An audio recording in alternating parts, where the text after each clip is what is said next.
Insurgency Sandstorm's first content update is now live and free to all players. My name is Michael Sruhas, I'm a lead game designer, and I want to run you through some of the new stuff you can see in today's update.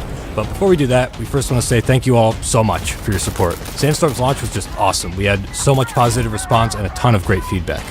We've been hard at work since release, acting on all your input. Our team is proud and we are excited. This is really just the beginning. So consider this update a sign of things to come. An arcade section has been added to the play menu. This section offers a separate experience from the core game that's a little more loose when it comes to our typical gameplay and overall style. In it, you'll see special game modes with new rules, classes, enemies, or just general game tweaks.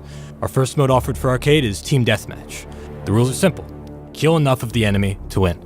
Use an increased amount of supply points to purchase any weapon, attachment, or upgrade in the game, regardless of faction, save for heavy explosives, which can be found in the map. The arcade will evolve over time with the new game modes cycling in on a regular basis, and don't worry, every arcade mode will always be available to be hosted and played on community servers. There's a lot more to come with arcade, so stay tuned. You're going to see some stuff that might surprise you. We've added 5 new weapons. First, we have the MP5A2 for insurgents and the MP5A5 for security. Perfect for close quarters, these low-caliber weapons offer good recoil control while still remaining lethal. Gunner classes can enjoy 2 new machine guns with the MG3 for insurgents and the M240 Bravo for security. The M240 Bravo provides a higher caliber alternative to the M249, while the MG3 spits hot fire, 1,000 rounds per minute. We've also added a new security handgun, the PF940, which has a high-capacity magazine and 9mm rounds. The M84 flash grenade has been reworked to be more effective. Flashbangs now blind for longer, as well as slow down movement and look speeds of those caught in the blast. Both factions have new cosmetic items to unlock, including a new camouflage pattern, eyewear, skull masks, tattoos, and more.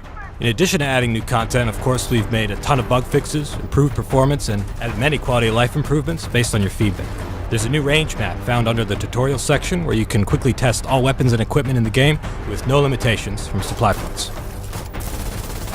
Weapons will now pull back further instead of always moving down when obstructed, and properly take into account the length of barrel attachments like suppressors. Now, your weapon length may offer you an advantage or disadvantage in close quarters. Competitive now has more choices for weapon optics, a tiebreaker mechanic, and a lever penalty for players who exit a match early.